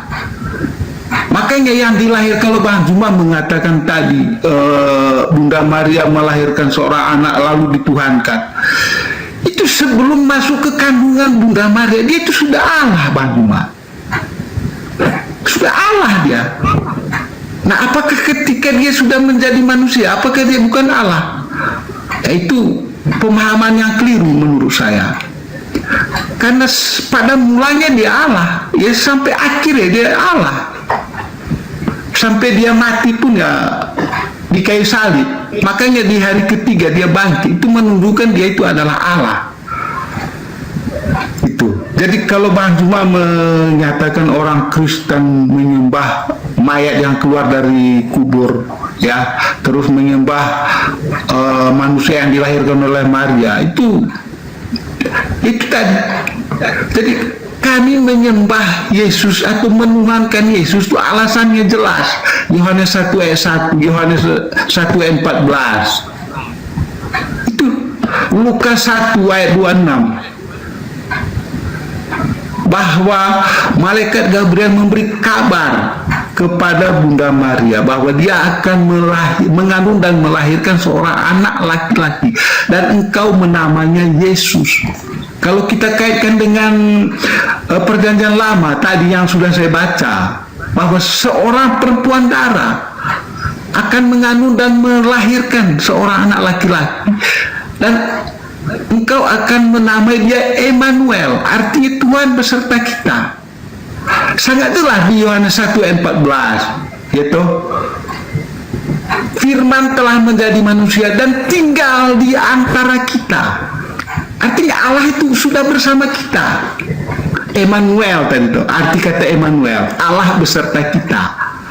Yohanes 1 ayat 14, firman telah menjadi manusia dan diam di antara kita. Itu. Jadi nubuatannya jelas, penggenapannya jelas. Jadi kalau Bang Juma mengaitkan perjanjian lama ini dengan Al-Quran, ya cobalah cari data-data yang valid, ya, bahwa nubuatan ini merujuk pada Nabi Muhammad atau tidak. Itu yang paling penting, Bang Juma. Oke, ya, baik. Ada dua hal. Yang pertama, tadi di awal Anda mencari tempat, bukan mencari Nabi Muhammad. Ketika saya membawakan data tempat Hagar dan anaknya Nabi Ismail alaihissalam, tentang kota di mana keturunannya akan memuji Tuhan, berseru-seru memanggil Tuhan, saya sudah tunjukkan, sudah dibuatkan di Yesaya 60, nomor 11, nomor 15 dan seterusnya. Lalu sampaikan sama saudara. Tapi kalau nubuatan tentang Nabi Muhammad yang valid, Yesaya 29 nomor 12. Yang lebih valid, Ulangan 33 nomor 2. Kalau Anda membaca Ulangan 33 nomor 2, tidak ada manusia yang bisa menggenapi selain daripada Nabi Muhammad. Apa dalilnya di sana? Dikatakan 3 tokoh di situ. Tokoh yang pertama, Tuhan datang dari Sinai, Nabi Musa alaihissalam. Terbit kepadanya dari Seir, itu jelas adalah Nabi Isa alaihissalam. Lalu kemudian dari Faran, itu Nabi Muhammad sallallahu alaihi wasallam. Datang dari tengah-tengah 10.000 orang yang kudus, orang yang bersunat. Di sebelah kanannya ada nampak kepada mereka api yang menyala. Api di sini adalah hukum-hukum yang membakar semua hukum jahiliyah. Tunjukkan Nabi yang datang ke Paran membawa 10.000 pasukan suci yang sudah bersunat. Kalau bukan Nabi Muhammad, lalu siapa? Satu-satunya manusia yang membawa 10.000 manusia suci, maksudnya kudus, menaklukkan kota Mekah, yaitu kota Paran, yaitu baginda Rasulullah Muhammad SAW, yang dikenal dalam sejarah Fathul Mekah di dalam tradisi Islam. Siapa yang pernah membawa hukum Tuhan dengan membawa 10.000 pasukan untuk menaklukkan Paran? Kalau Sinai kan jelas Musa, Seir Nabi Isa, Paran Nabi Muhammad, tak ada yang lain. Itu nubuat. Tidak ada pasukan atau Nabi Muhammad membawa pasukan dari Madinah datang ke Paran, yaitu kota Mekah, untuk kemudian menaklukkan kota Mekah, menghancurkan semua hukum-hukum jahiliyah, membakar seluruh hukum jahiliyah di sana dengan hukum Tuhan.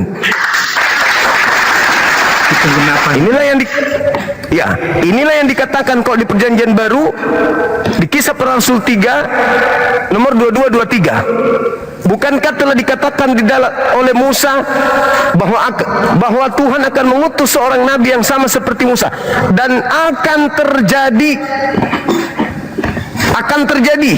bukan sudah terjadi, akan terjadi. Siapapun yang tidak mendengarkan Nabi itu akan dibasmi dari umat kita.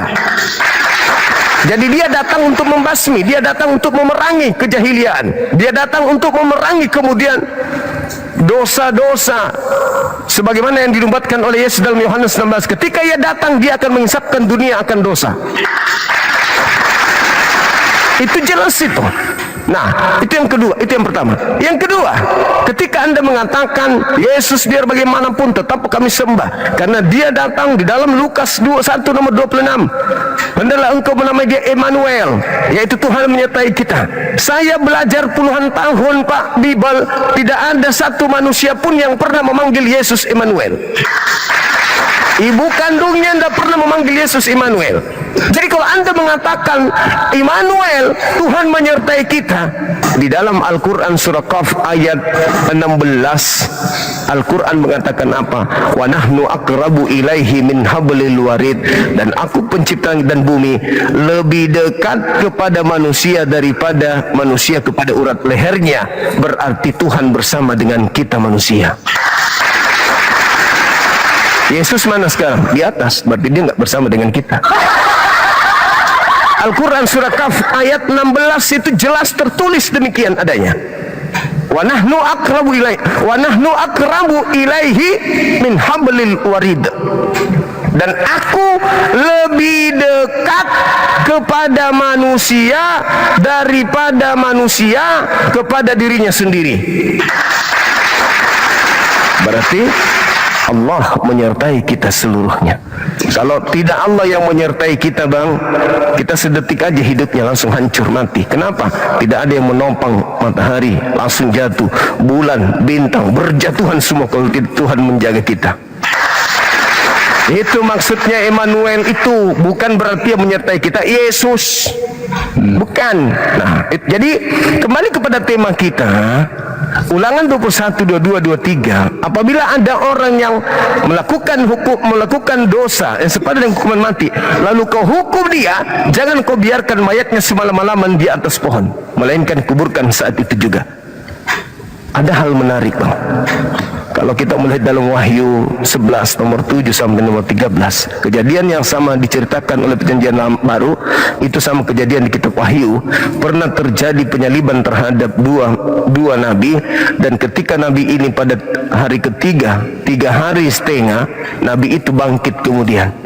Kenapa orang-orang tidak menyembah nabi tersebut? Padahal dia disalib, dia menebus dosa-dosa orang, apalagi dia bangkit dari kematian, dia naik ke surga kemudian. Tapi kenapa orang-orang tidak menuhankan dia? Dua nabi ini, karena mereka tidak disebut gila. Saya katakan kepada saudara, salah satu orang yang memberikan contoh menyembah Yesus itu adalah orang gila. Dalilnya di Markus 5 nomor 1 sampai nomor 20. Itu. Ya, oke Bang Zuma. Silakan. Tentang Allah beserta kita, Emmanuel ya Bang Zuma ya. Coba Bang Zuma baca di Matius ya. Di Matius 28 Bang Zuma ya. Matius 28 ayat 20. Dan ajarlah mereka melakukan segala sesuatu yang telah kuperintahkan kepadamu, dan ketahuilah aku menyertai kamu senantiasa sampai kepada akhir zaman. Jadi ini Bang Zuma, Emmanuel tadi itu kan nubuatan. Emmanuel itu adalah Allah menyertai kita. Maka di penggenapannya di Matius 28 ayat 20. Sekali lagi saya baca. Dan ajarlah mereka melakukan segala sesuatu yang telah kuperintahkan kepadamu, dan ketahuilah aku menyertai kamu senantiasa sampai kepada akhir zaman. Itu kata Yesus. Ya, ini penggenapan daripada nubuatan tentang Immanuel tadi, perempuan darah. Ya, perempuan darah itu digenapi dalam Lukas 1 ayat 26, di mana Bunda Maria menerima kabar dari malaikat Gabriel bahwa dia akan mengandung dan melahirkan seorang anak laki-laki, dan engkau akan memberi nama Yesus. Itu penggenapannya. Nubuatannya tadi, Emmanuel itu. Jadi sangat jelas Bang Zuma, di dalam Alkitab saya itu sangat jelas, runut. Nubuatannya ada, penggenapannya ada. Nubuatannya tentang siapa, penggenapannya ada. Itu makanya kami sangat yakin dan percaya bahwa Alkitab kami ini sesuai dengan fakta sejarah, sesuai dengan nubuatan, begitu. Jadi bukan mengasumsi apa segala macam, enggak. Sesuai dengan kitab-kitab sebelumnya. Kitab-kitab siapa? Kitab-kitab Musa, 5 kitab Musa. Itu menjadi landasan. Sekali lagi saya ulangi, itu menjadi landasan perjanjian baru, penggenapannya. Begitu. Itu tentang Allah beserta kita, Pak Juma. Ya, itu yang saya jawabkan. Baik. Nah, sekali lagi saya katakan ada dua hal yang Anda harus lalui di sini. Yang pertama, kutukan Anda terhadap Abraham menyebabkan Anda dikutuk oleh Tuhan. Kemudian yang kedua, ketika Anda menyembah orang yang dikutuk Tuhan, juga pasti Anda adalah bagian daripada orang yang dikutuk karena telah menyembah orang-orang yang dikutuk oleh Tuhan. Baca Kisah Para Rasul 2 nomor 36. Semua Israel harus tahu bahwa Yesus yang telah kau salibkan ini telah dijadikan menjadi Tuhan dan Kristus bagi kalian. Siapa kalian? Baca 40-nya, angkatan jahat. Itu dua, itu satu. Lalu kemudian, apa bukti? Ini kacamata dari kami seorang Muslim yang melihat saudara kami Kristen. Apa bukti bahwa kalian dikutuk oleh Tuhan? Anda membuktikannya dengan membawa Matius 5 nomor 20. Apa katanya makhluk itu yang keluar dari kubur? Yang ragu-ragu murid aslinya? Nah, ini guru saya itu bukan ini. Ragu-ragu muridnya. Tapi Anda sekonyong-konyong menerima dan mengimani itu Yesus. Kenapa? Anda dikutuk. Pembuktiannya kalau itu bukan Yesus, Anda lihat. Dan ajarlah mereka melakukan segala sesuatu yang telah kuperintahkan kepadamu, dan aku akan menyertai engkau sampai selama-lamanya. Buktikan kalau itu Nabi Yesus. Adakah Yesus mengajarkan menyembah dirinya? Dan ajarlah mereka melakukan apa yang telah aku perintahkan kepadamu. Di gereja perintah-perintah datang dari manakah sampai pendeta pastor mengajarkan kemudian pengikutnya jemaatnya menyembah Yesus? Elohim tidak, Yesus tidak. Satu, pendeta pastor di gereja mengajarkan jemaatnya makan babi, tidak bersunat, ibadah minggu, menyembah Yesus. Perintah dari mana? Perintah dari Yesus tidak, perintah Elohim tidak. Lalu perintah dari mana? Kutukan dari Tuhan. Aku akan menyertai engkau selama-lamanya. Siapa yang panjang umur? Manusia atau iblis? Kejadian 3 nomor 15. Aku akan mengadakan permusuhan keturunan dan keturunannya. Iblis diberi umur panjang. Di dalam Al-Quran dikatakan begini. Ketika Allah berkata kepada iblis, ya iblis, ma mana'aka antas juda lima halaqtahu biyadah. Wahai iblis, apa yang menyebabkan engkau tidak mau sujud kepada makhluk manusia bernama Adam yang kuciptakan dengan tanganku sendiri? Apa kata iblis? Ana khairum min, saya iblis lebih baik dari mereka. Kau ciptakan aku dari api, sementara Adam dan keturunannya kau ciptakan dari tanah. Lalu Allah mengatakan apa? Fakhruj minha fa innaka rajim. Keluarlah engkau dari Eden ini, dan sesungguhnya engkau adalah makhluk terkutuk. Yang Anda sembah makhluk yang dikutuk.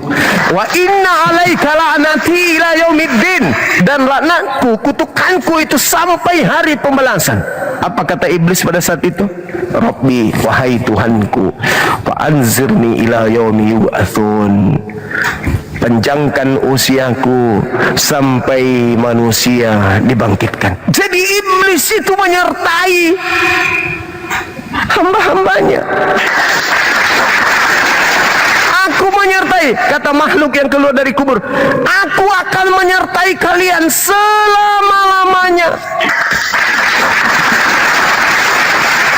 Apa buktinya? Apakah itu Yesus? Mari kita buktikan. Siapa yang mengajarkan orang-orang Kristen, Katolik, Protestan ke gereja hari Minggu menyembah sosok yang bernama Yesus? Yang ngajarin siapa? Yang membisikkan kepada dalam hati kalian kompak berjalan dari rumah ke gereja hari Minggu itu siapa? Elohim kagak, Yesus juga kagak. Siapa yang mengajarkan itu? Aku akan menyertai, mempersamai. Berarti dia ada di dalam hati kalian, dibisikkan ke dalam jiwa kalian, ada di dalam darah-darah kalian mereka tinggal. Kata Paulus di dalam 2 Korintus 12 nomor 7, utusan iblis ada di dalam dagingku menyertai aku, kata Paulus. Berarti aku akan menyertai engkau sampai selama-lamanya, selama kamu mengikuti perintahku. Apa perintahku? Sembah aku, jangan makan babi, jangan haramkan babi, jangan kau bersunat, jangan kau hanya menyembah Tuhannya Abraham, tapi sembah juga aku. Selama kamu mentaati segala apa yang kuperintahkan kepadamu, menyembah aku, makan yang diharamkan, melanggar apa dari perintah Elohim, maka aku akan menyertaimu sampai selama-lamanya. Maka pada hari terakhir nanti, kata Yesus, banyak orang yang memanggil aku Tuhan, Tuhan, Tuhan, Tuhan, Tuhan. Bukankah kami bernubuat mengusir setan, bermujizat pakai namamu? Pada saat itulah aku, Yesus, akan berterus terang kepada mereka, enyahlah daripadaku, aku tidak mengenal kalian, kalian semua adalah pembuat kejahatan. Kenapa orang yang bermujizat pakai nama Yesus, bernubuat pakai nama Yesus, bisa dianggap sebagai penyesat dan tidak dikenal oleh Yesus? Karena yang menyertai mereka bermujizat, bernubuat adalah sisis yang memakai nama Yesus. Kata Yesus kepada muridnya orang Yahudi, waspadalah kepada iblis yang datang kepadamu memakai namaku dan berkata akulah Kristus. Mereka iblis akan menyesatkan banyak orang dalam nama Yesus. Kenapa itu bisa terjadi? Anda nggak peduli. Anda ibadah minggu, Anda lakoni sudah puluhan tahun, sampai bangkokan Anda melakoni itu, padahal tidak ada perintah Yesus, tidak ada perintah Elohim. Kenapa Anda nyaman melakukan itu? Karena dikutuk. Orang, Pak, mendapatkan title menjadi seorang profesor, menjadi seorang penemu, kita terangkan kepada mereka ini adalah pulpen, tapi dia tetap saja mengatakan ini adalah pisang, padahal dia waras. Maka itu ciri-ciri orang yang dikutuk. Summum bukmun umyum fahum la yarji'un. Tertutup matanya, tertutup hatinya, matanya, kupingnya, sehingga mereka tidak bisa berpikir. Oke, Bang Juma. Silakan. Jadi gini, Bang Juma, tentang Yesus bangkit ya, bangkit dari kuburnya, dan Bang Juma mengatakan itu adalah makhluk ya. Oke, saya baca ayatnya Bang Juma ya. Matius 27 52 sampai 53 Bang Juma ya. Dan kuburan-kuburan terbuka, dan banyak orang kudus yang telah meninggal bangkit. Dan sesudah kebangkitan Yesus, mereka pun keluar dari kubur, lalu masuk ke kota kudus dan menampakkan diri kepada banyak orang. Ya, jadi ini Bang Juma, kalau Bang Juma mengatakan Yesus bangkit dari kuburnya, tidak ada saksinya, ini sangat jelas, ayatnya sangat jelas. Jadi yang keluar dari kubur itu bukanlah makhluk yang seperti Bang Juma katakan. Ya, mungkin Bang Juma kan tadi berusaha memancing saya bahwa itu adalah iblis. Ya, jadi ini Bang Juma, ayatnya jelas. Jadi kami itu tidak bukan hanya imani saja, enggak, sesuai Alkitab. Ya, sesuai Alkitab. Tentang hari Minggu atau tidak makan makan babi apa segala macam. Sebenarnya gini loh Bang Juma, kalau kita bahas tentang makan makanan ya, itu sebetulnya bukanlah substansial ya. Tentang makan makanan, minum itu ajaran kami itu bukan itu yang menjadi substansial, dan sunat juga. Terus terang saya sunat, tapi saya sunat karena anjuran dokter, bukan karena ajaran. Ya, itu sunat Bang Juma ya. Yesus disunat karena dia taat pada hukum Taurat, hukumnya Musa. Bukan berarti dia membawa ajaran untuk sunat, tidak. Dia itu hanya taat terhadap hukum Musa. Ya, karena ibunya Maria yang bernama Maria adalah orang Yahudi, dan adat istiadat orang Yahudi, setiap anak laki-laki yang lahir hari yang ke-8 dia harus sunat. Itu ketentuan hukum Musa, hukum Taurat. Itu dia taat itu. Sekali lagi, Yesus tidak pernah atau tidak membawa ajaran supaya semua pengikutnya harus sunat. Tidak. Murid-muridnya sunat. Karena apa? Murid-muridnya itu semua orang Yahudi. Ya, murid-muridnya sunat semua. Karena orang Yahudi, bukan karena Yesus yang mengajarkan, bukan. Sekali lagi, Yesus sunat karena dia taat kepada adat istiadat orang Yahudi. Itu satu. Tentang ibadah hari Minggu Bang Juma ya. Kami itu Bang Juma, karena apa? Yesus wafat di kayu salib pada hari Jumat. Ya, itu dasarnya. Yesus wafat di kayu salib pada hari Jumat, dan dia bangkit pada hari ketiga. Hari apakah itu Bang Juma? Hari Minggu. Nah, ketika dia bangkit, itulah kami bersorak-sorai, menyanyikan lagu Hosana Hosana, haleluya, karena dia sudah bangkit. Itu alasannya orang Kristen mengapa hari Minggu dia beribadah.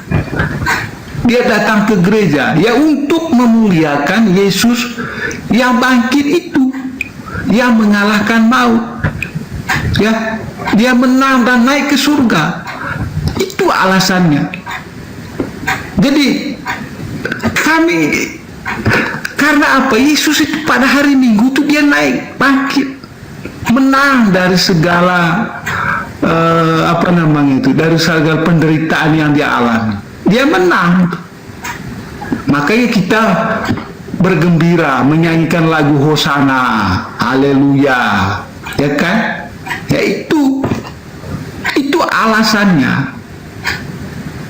Kalau di dalam Alkitab memang Yesus itu tidak pernah secara letterlet dalam Alkitab mengatakan kamu nanti hari Minggu harus datang ke gereja. Tidak ada kalimat seperti itu dalam Alkitab, Bang Juma.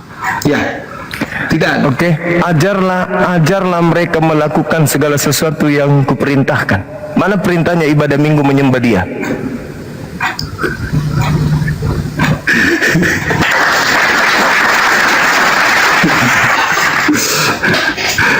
Jadi gini Bang Juma, ketika Yesus sudah naik ke surga ya, dia itu murid-murid ini kan pada takut ya, takut kepada orang-orang Yahudi. Takut karena apa? Mungkin mereka jadi imbasnya, menjadi korban berikutnya. Takut. Akhirnya mereka berkumpul dalam satu rumah tertutup. Saat mereka berkumpul itu, turunlah penampakan Yesus di situ. Ya mungkin nanti Bang Juma bilang ini setan juga. Karena dalam rumah tertutup. Itu Yesus bilang begini di tengah-tengah mereka itu yang dalam rumah tertutup tadi. Dia bilang begini, damai bagimu. Itu katanya, damai bagimu. Akhirnya apa? Ketika saat itu Thomas, ya pada waktu penampakan pertama itu, Thomas tidak ada di tempat. Lalu murid-murid yang lain menceritakan pada Thomas, kami telah melihat Tuhan, kami sudah berjumpa dengan Tuhan. Apa kata Thomas? Sebelum saya melihat bekas paku pada tangannya, ya, itu kata Thomas ya. Saya tidak percaya. Itu kata Thomas.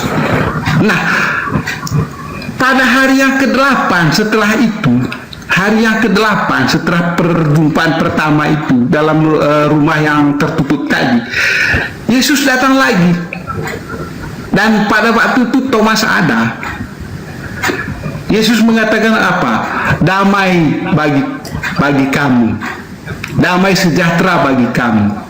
Lalu Yesus berkata begini kepada Thomas, Thomas, cucukkanlah jari tanganmu ke dalam bekas lambungku dan percayalah.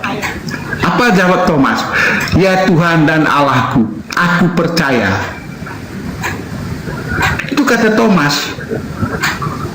Oke. Ya. Ya, jadi ajarlah mereka melakukan segala apa yang telah kuperintahkan kepadamu. Kalau itu Yesus tidak pernah mengajarkan untuk menjadi seorang Katolik. Itu dulu Bang. Yang kedua, saya kembali kepada tema saya nih. Coba Anda buka Bible sekarang, Anda buka Wahyu 11 nomor 7 sampai nomor 12 atau nomor 13. Saya simpulkan di sana Wahyu 11. Wahyu 17 ya Wahyu. Wahyu 11. Coba Anda lihat ya, orang-orang dari segala bangsa dan suku dan bahasa dan kaum melihat mayat mereka 3,5 hari lamanya. Mayat mereka lebih dari 1 orang. Dan orang-orang itu tidak memperbolehkan mayat mereka dikuburkan. Dan mereka yang diam di atas bumi bergembira dan bersukacita karena mereka itu, dan berpesta saling mengirim hadiah karena kedua nabi itu telah merupakan siksaan bagi semua orang yang diam di atas bumi. Jadi dua nabi ini mewakili dosa-dosa seluruh orang-orang yang di atas muka bumi. 3,5 hari kemudian masuklah roh kehidupan dari Tuhan ke dalam mereka, sehingga mereka bangkit, dan mereka dan semua orang yang melihat mereka menjadi sangat takut. Dan orang-orang itu mendengar suatu suara yang nyaring dari surga dan berkata, naiklah kemari. Lalu naiklah mereka ke langit, diselubungi awan, disaksikan oleh musuh-musuh mereka. Pertanyaan saya, dua orang nabi ini, ketika dia menjadi penanggung segala siksaan bagi seluruh manusia di atas muka bumi, lalu bangkit hidup pada hari ketiga, 3,5 hari, lalu ada orang yang menyembah nabi-nabi ini, menurut saudara mereka orang gila atau orang waras? Silakan. Nah, kalau menyembah nabi-nabi seperti itu, karena apa? Nabi-nabi itu kan bukan Tuhan. Tapi dia bangkit dari kematian pada hari ketiga. Iya, ada Elia juga bangkit, gitu. Elia tidak mati. Ya. Ini bangkit dari kematian. Iya. Ada 2 nabi, dengarkan. Ada 2 nabi yang menanggung seluruh penderitaan manusia di bumi. Bangkit pada hari ketiga, lalu terangkat ke surga. Pertanyaan saya, kalau ada orang yang menyembah nabi yang sakti mandraguna seperti ini, itu orang gila atau orang waras itu? Kalau orang, kalau 2 nabi tadi, kalau saya menyembah dia, ya saya orang gila. Kalau saya menyembah Yesus, ya karena Anda apa? tidak gila. Anda tidak gila. Enggak. Anda tidak gila menurut Anda. Sabar. Apakah ada? Sabar dulu. Apakah ada orang gila tahu dirinya gila?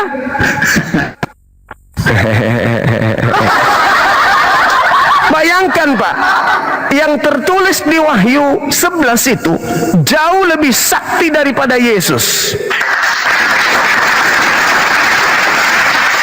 Jauh lebih sakti. Tetapi kalau ada orang yang menyembahnya, Anda katakan gila. Lalu bagaimana dengan kami yang melihat Anda menyembah orang Yahudi yang dikutuk Tuhan bangkit pada hari ketiga? Halilintar. Itulah cerminan. Anda saja berani berkata itu orang gila, apalagi kami melihat kalian. Tapi alhasil kami tidak mengatakan kalian gila.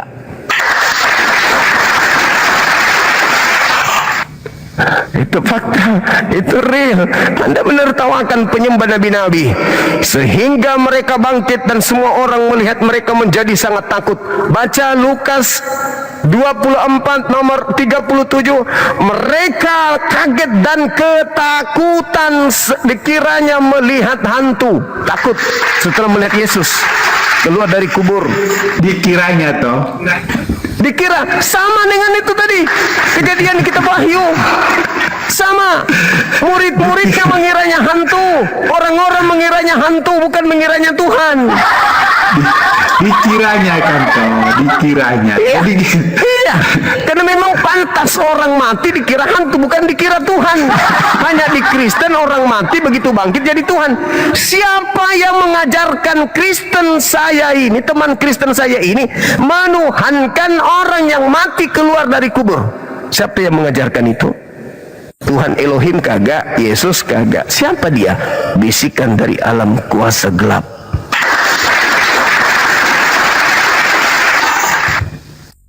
Tanya diri Anda. Itu fakta, itu ya. Kenapa di mute ya?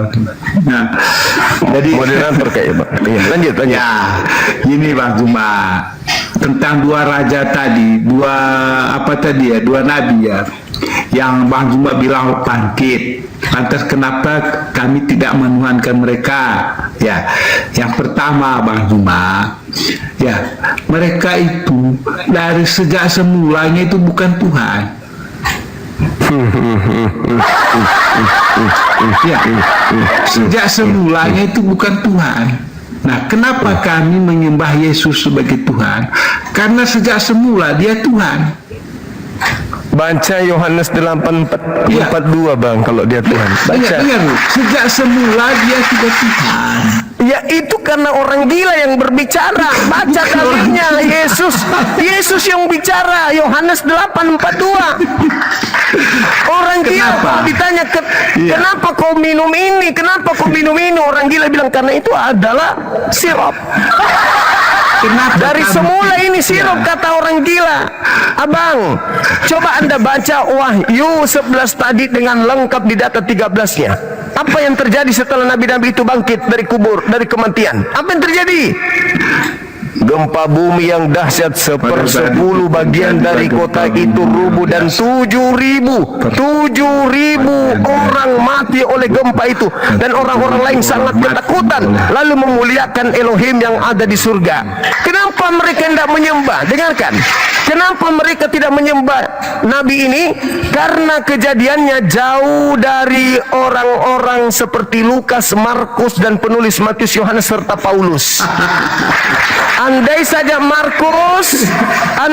Markus, Lukas hidup sesama dengan nabi tersebut, dan di situ juga ada penguasa Romawi yang menyembah dewa-dewa yang tanpa kitab dan tanpa Tuhan yang nyata turun ke bumi, maka nabi ini pun akan dituhankan lebih dulu dari Yesus oleh mereka.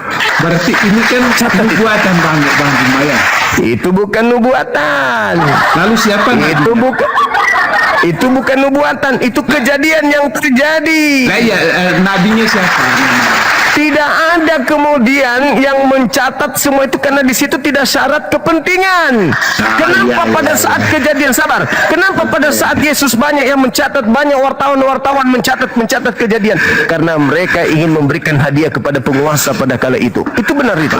Bagus. Itu apa buktinya? Apa buktinya Bang? Seluruh tulisan-tulisan itu dilakukan penapisan sehingga lolos 4 kitab kanon. Yang lainnya dikatakan Injil Apokripa, disembunyikan, tidak dipakai. Barnabas, Thomas, Maria, semua tidak dipakai. Injil Filipus tidak dipakai. Kenapa? Karena tidak sesuai dengan ajaran nenek moyang orang-orang Roma pada saat itu yang hendak mendirikan agama yang bernama Katolik. Catat itu. Jadi ini Bang Juma, jadi nubuatan yang Bang Juma baca ya di 11 ayat 13 ini. Kalau orang Kristen memahaminya itu memang merujuk pada Yesus. Nah, Yesus lagi. Siapa dua nabi ini? Satu Yesus, satunya siapa? Yesus. Ini sebuah nubuatan. Iya, dua nabi. Satu Yesus, satunya siapa? Bom. Nubuatan. Jadi satu di situ dua nabi yang bangkit. Nah, nabi itu kan nggak jelas. Nabi siapa. Iya, kan katanya nubuat dua nabi bangkit. Gitu. Lagi-lagi Anda katakan itu Yesus. Alamak. Karena ini kan nubuatan di perjanjian lama. Kalau Anda membaca kembali lagi nubuatan ini nubuatan katanya digenapi semua di perjanjian Allahu baru. Akbar, Masya Allah. Makanya ketika Masya Allah, Yesus wafat di kayu salib, itu semua kubur-kubur itu terbuka, terjadi gempa bumi. Mama. Terjadi gempa bumi dan kubur-kubur terbuka semua. Anda baca nomor 13 abangku. Coba Penggenapannya ada. Ini apakah karena kutukan atau apa gini ya? Di Wahyu 11 nomor 13 itu Pak, itu tidak sama yang tertulis di Lukas dan Markus. Kalau di Markus bumi gempa, kemudian kuburan terbuka, orang mati yang keluar. Kalau di Wahyu 11 nomor 13 kebalikan Pak. Iya, itu nubuatan. 7.000 orang yang mati, bukan 7.000 orang yang bangkit. Jangan gitu. Ini karena Anda sudah dikutuk sama Elohim. Ya oke lah. Jadi kalau Saudaraku, dengarkan sekali lagi. Di dalam Lukas Markus, begitu gempa terjadi, orang mati hidup. Betul? Kuburan-kuburan terbuka dan orang mati hidup berjalan masuk ke kota Yerusalem. Betul? ya. Kalau di Wahyu 11 Pak, orang hidup 7.000 mati. Iya, yang dibangkitkan toh pada saat itu, pada saat gempa orang 7.000 mati. Pada saat itu mati, ketika Yesus terus? mati, itu kubur-kubur mereka itu terbuka. Mereka bangkit. Katanya Masuk ke nubuat, kota Kudus. Loh, katanya nubuat untuk Yesus. Di situ diceritakan orang hidup mati. Kalau di kejadian Yesus orang mati hidup. Artinya peristiwa itu ya ketika Yesus mati itu kubur-kubur orang yang sudah berapa ribu tadi itu hidup semua Hidup. dan mereka hidup masuk ke kota Kudus. Terbalik di Wahyu 11 nomor 13 orang hidup malah mati. Ya, orang yang sudah mati itu bangkit pada waktu Astaga. Yesus wafat. Astaga. Katanya nubuat.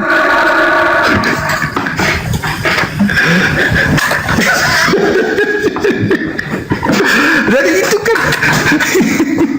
itu kan cerita itu sangat jelas loh ceritanya itu. Jadi Jelas orang hidup mati. Ketika Sama Yesus- Yesus orang mati hidup. ketika Yesus mati, semua orang-orang yang sudah mati tadi itu bangkit. Di sini Pak, di sini di Wahyu 11 orang hidup mati ketika Ya. Nabi itu bangkit. Itu bangkit. Alamak. Tak balik kasih otak nak masih. Panok ni.